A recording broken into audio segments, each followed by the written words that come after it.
اگر اس نے اپنے اس گھوڑے کو، نفس کے گھوڑے کو آزاد چھوڑ دیا تو وہ کہیں پر بھی اس کی خواہشات جا کر رکتی نہیں. نہ وہ ایک عورت پر صبر کر سکتا ہے، نہ 10 عورتوں پر، نہ 100 عورتوں پر. اگر اس نے اپنے خواہشات کے اس گھوڑے کی لگام نہیں پکڑی تو کہیں اینڈ نہیں ہے اس کا، کہیں اینڈ نہیں ہے. مرنے کے وقت بھی یہ خواہشات اسے گناہ کی طرف لے جا سکتی ہیں. یہ شرمگاہ کی خواہشات اور زبان کی جو خواہشات ہیں، چٹکارا جس کو کہتے ہیں، لذت، اس کا بھی کوئی اینڈ نہیں. میں نے ایک ایسے صاحب کو بھی دیکھا، ان کے بیٹے میرے ساتھی تھے. وہ تو مذاق میں کہتے تھے کہ ان کے باپ آئی سی یو میں تھے.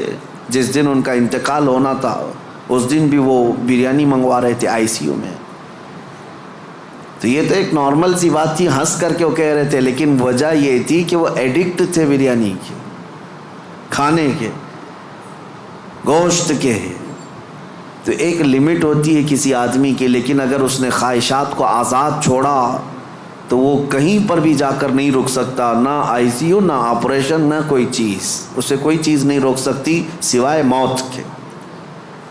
موت آنے تک وہ اپنی خواہشات میں ڈوبا رہے گا، ڈوبا رہے گا. خواہشات ایک سمندر ہے، وہ ختم نہیں ہوتا کبھی. اسی لیے میرے عزیزو، جتنا کم ہو سکے سمیٹ لو اپنے آپ کو. دنیا تمہیں ہاتھ پاؤں مارنے سے کتنی مل سکتی ہے، کتنی مل سکتی ہے مجھے بتاؤ. تم زیادہ سے زیادہ کس قدر اپنے آپ کو دنیا میں خوش رکھ سکتے ہو ان خواہشات کو پورا کر کے؟ کبھی نہیں. گناہوں میں یہ تمہیں ایسا برباد کر کے رکھیں گی خواہشات کہ تمہارے جسم مفلوج ہو جائیں گے. ایک دن موت کا وقت آئے گا، سارے درد تمہارے نکل رہے ہوں گے، دنیا سے جا رہے ہوں گے، لیکن ہزاروں داغ چھوڑ کر جا رہے ہوں گے زمین پر، اور اسی زمین میں دفن ہونا ہے. اس لیے اللہ نے قرآن میں فرمایا اپنے رسول سے، اے محبوب کیا آپ نے نہیں دیکھا کچھ لوگ وہ ہیں جو اپنے خواہشات کو اپنا معبود بنا لیا ہے، اپنا خدا بنا لیا ہے، اس کی پیروی کرتے ہیں. اب کرنا کیا چاہیے؟ ان خواہشات کا قتل جتنا ہو سکے اس کے خلاف جانا ہوگا. ظاہر سی بات ہے، یہ رات کے وقت ذکر کی طبیعت کس کی چاہتی ہے؟ وہ لوگ جن پر اللہ فضل فرمائے، ورنہ اکثر کا جسم آرام چاہتا ہے، دنیا کی طرف جسم کھینچتا ہے، لیکن تم نے اس کو ٹھکرایا اور اللہ کے ذکر کو اپنایا. یہ آپ نے اپنے خواہشات کے خلاف کیا ہے. اس کے اجر میں کیا ہے؟ سیدھے قرآن کہتا ہے جنت اس کا ٹھکانہ ہے، جنت اس کا ٹھکانہ ہے. حضور پاک صلی اللہ تعالیٰ علیہ وسلم فرماتے ہیں، جانتے ہو اپنے صحابہ سے اللہ کو سب سے زیادہ پسندیدہ چیزیں کیا ہیں؟ اللہ سب سے زیادہ کیا چیز پسند کرتا ہے بندوں میں؟ اس میں حدیث پاک میں ہے، ننگوں کو کپڑا پہنانا، بھوکوں کو کھانا کھلانا، یہ اللہ کو بہت پسند ہے. لیکن ایک اور چیز ہے، رب تعالیٰ فرماتا ہے جب دنیا سو رہی ہو اور تم کھڑے ہو جاؤ اللہ کی بارگاہ میں، یہ اس کو اتنا پسند ہے رب تبارک و تعالیٰ کو.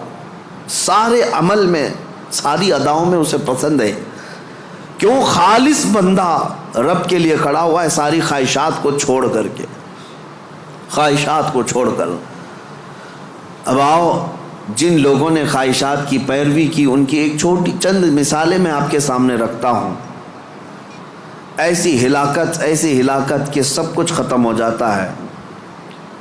میرے عزیزو، سلطان الاولیاء سیدنا غوث اعظم جیلانی بغدادی رضی اللہ تعالیٰ عنہ ارشاد فرماتے ہیں، جس شخص کو اپنی خواہشات پر قابو نہیں، اس کا نفس اسے کفر تک لے جا سکتا ہے، اس کا نفس اسے شرک تک لے جا سکتا ہے اور اسے کافر بنا کر دنیا سے لے جائے گا.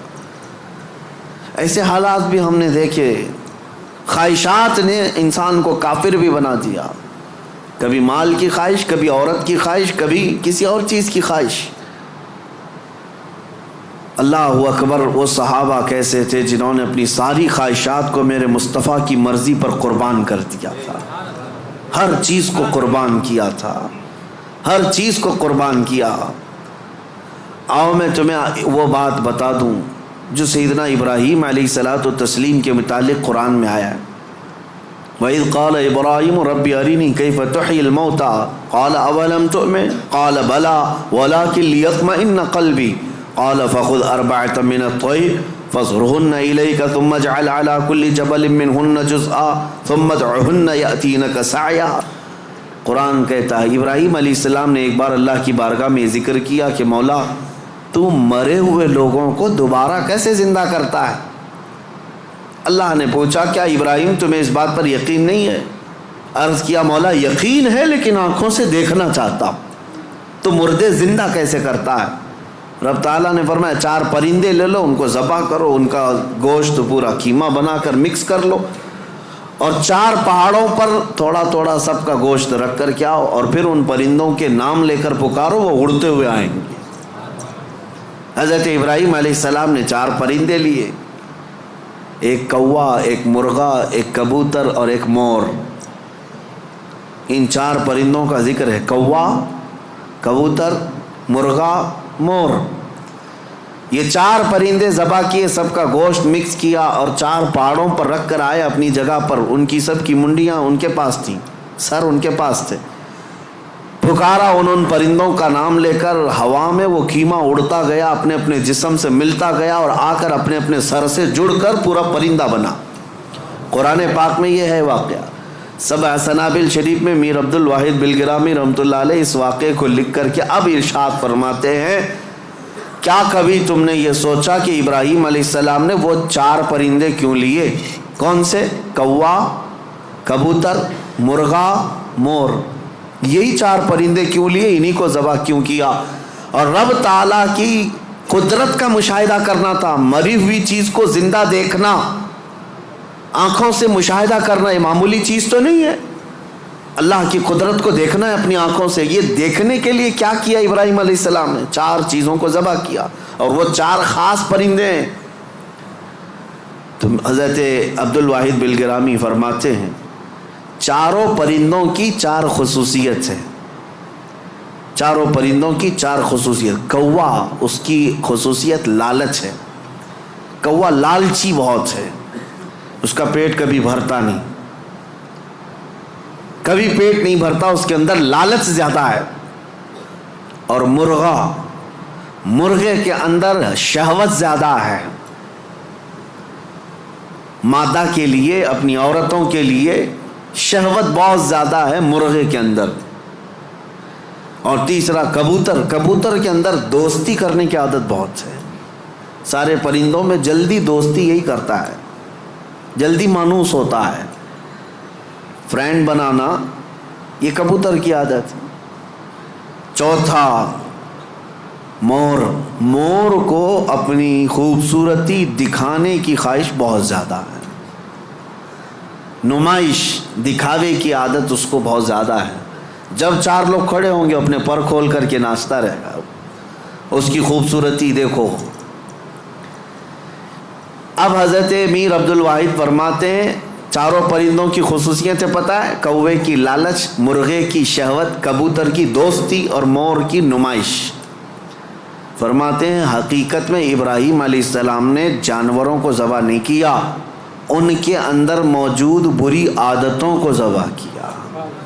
ابراہیم علیہ السلام نے کوے کو نہیں لالچ کو ذبح کیا، مرغے کو نہیں شہوت کو ذبح کیا، کبوتر کو نہیں بلکہ ایرے غیرے کی دوستی کو ذبح کیا، مور کو نہیں دکھاوے کو ذبح کیا۔ اور جب بندہ یہ 4 بری عادتوں کو ذبح کرتا ہے، مولا اس کو اپنی قدرت کے مشاہدے کراتا ہے۔ رب تبارک و تعالیٰ کی قدرت کے وہ مناظر دیکھ سکتا ہے، مردوں کو زندہ کیسے کیا جاتا ہے یہ دکھایا جائے گا۔ اس آیت میں ایک بہت بڑی عبرت کی بات ہے کہ اللہ کے نبی کو یہ حکم دیا گیا۔ اس طرح میرے عزیزو، اگر ہمارے اندر موجود یہ خواہشات، یہ سب کا تعلق خواہشات سے، لالچ، شہوت، دوستی اور ریاکاری، سب کا تعلق نفس سے ہے، یہ سب کا تعلق نفس سے ہے۔ لالچ کو ختم کر لو، شہوت کو ختم کر لو، کنٹرول میں رکھو،